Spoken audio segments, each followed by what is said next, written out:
All right, ready to dive into something pretty fascinating. We're tackling the role of an editor-in-chief today. Ah, yes.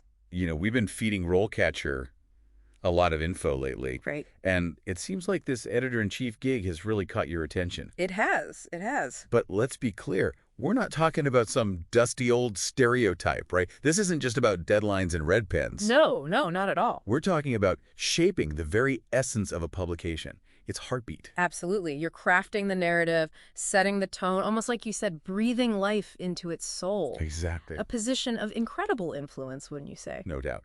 But, and this is where it gets interesting, RoleCatcher doesn't sugarcoat things. Right. They mention managing budgets, wrangling teams, even navigating the whole production process. Oh, it's much more than just being a grammar whiz, that's for sure. Right. In fact, one of the RoleCatcher snippets I saw talked about an editor-in-chief who had to fight for a bigger budget. Really? Yeah, to cover a crucial environmental story.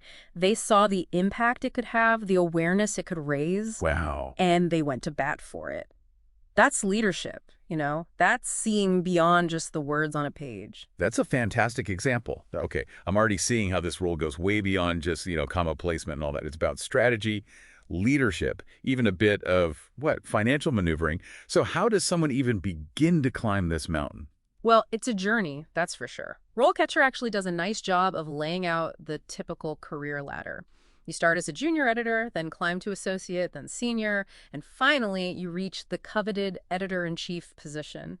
Each step, of course, comes with more responsibility, Sure. but also a chance to take on more exciting projects and have a larger impact, which is really exciting. It's like a ladder, right? You're gathering skills, experience, maybe even a few battle scars along the way. Oh, absolutely. But what about the skills themselves? What are we really talking about here? So, impeccable grammar, it's important. Of course, of course. But it's not everything.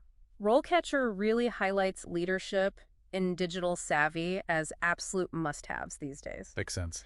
And get this, they specifically mention things like SEO optimization, understanding analytics, knowing how to leverage social media for maximum impact. Whoa.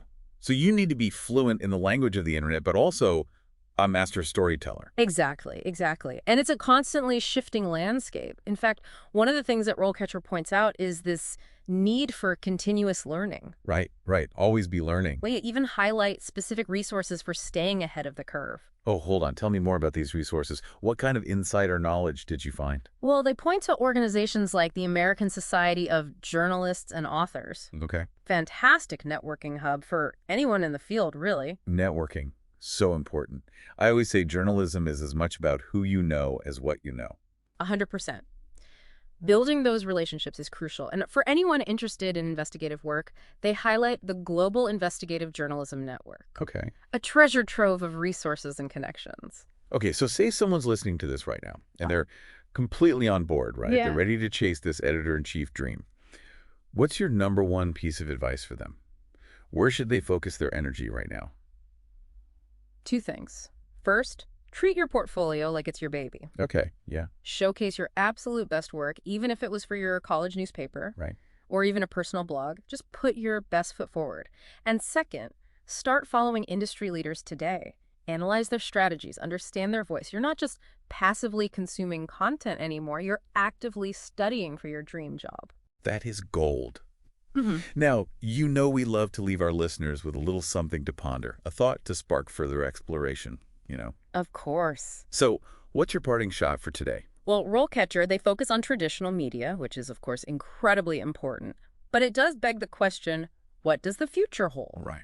Could the next generation of editors-in-chief be curating virtual reality news? Oh, wow. Leading teams of AI journalists? That's a whole other deep dive waiting to happen. It really is. Something worth thinking about, wouldn't you say? Absolutely. AI journalists.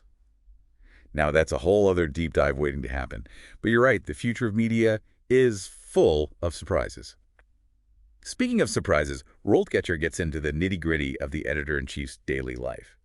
What I'm curious about is, what does an average day even look like? It's less about an average day and more about, wearing a lot of different hats, really. Yeah, right. One minute you're brainstorming story ideas with the team, the next you're knee-deep in website analytics, then you're, smoothing things over with the finance department. It's never dull, that's for sure. Okay, so maybe average is the wrong word. But RoleCatcher did mention overseeing the entire production process. Yeah.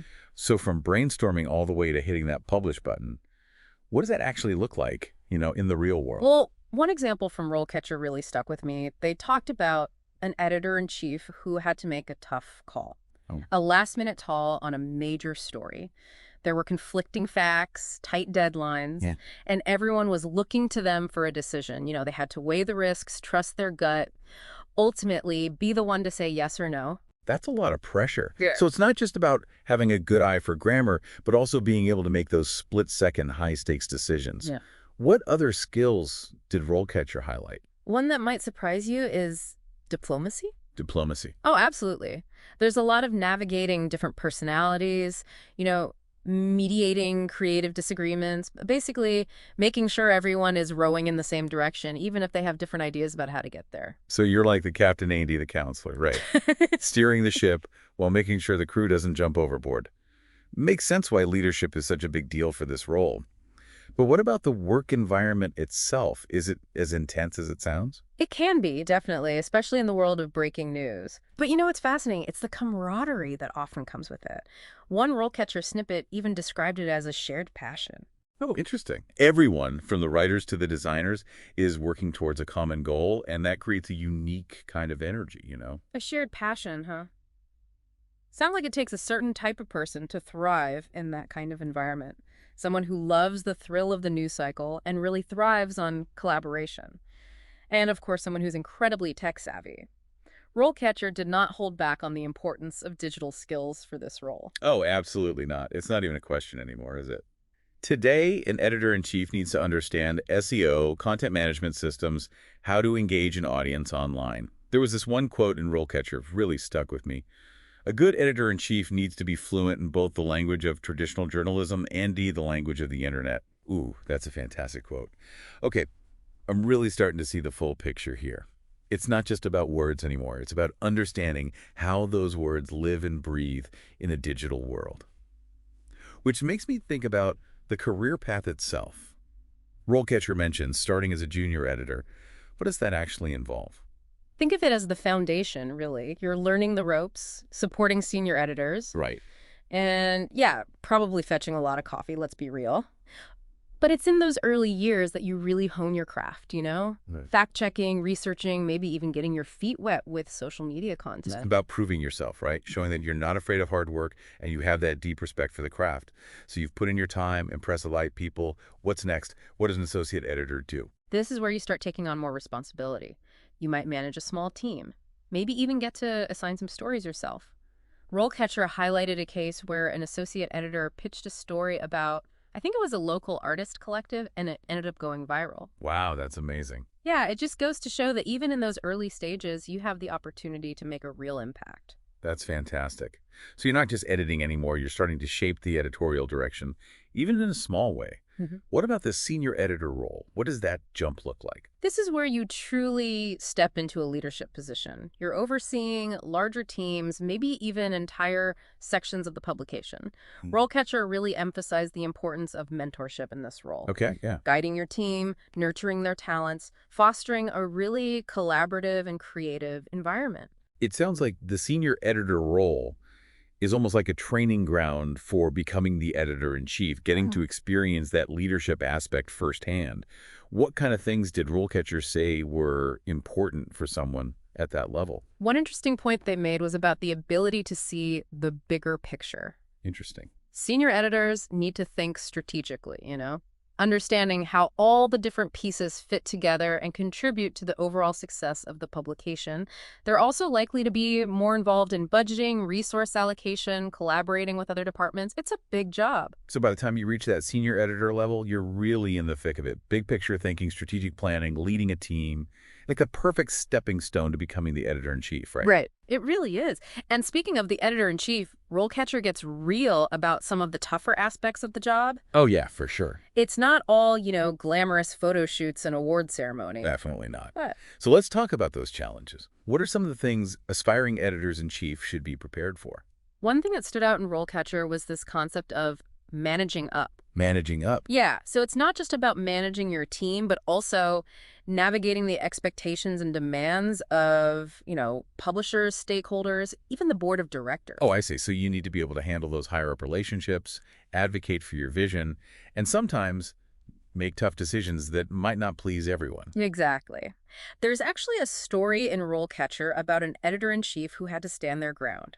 A major advertiser tried to influence the editorial direction of a story. Oh, wow. They had to weigh the financial implications against journalistic integrity, Right. and ultimately they chose to prioritize the truth. That's a high-pressure situation. Yeah.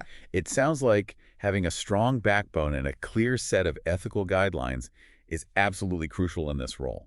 What other challenges did RoleCatcher mention? They highlighted the constant battle for resources. Even established publications have budgets. Of course. And as editor-in-chief, you're often fighting for your team, for the tools and resources they need to produce high-quality work.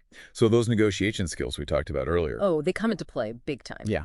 There's a real art to advocating for your team, making a compelling case for why certain investments are crucial for the publication's success.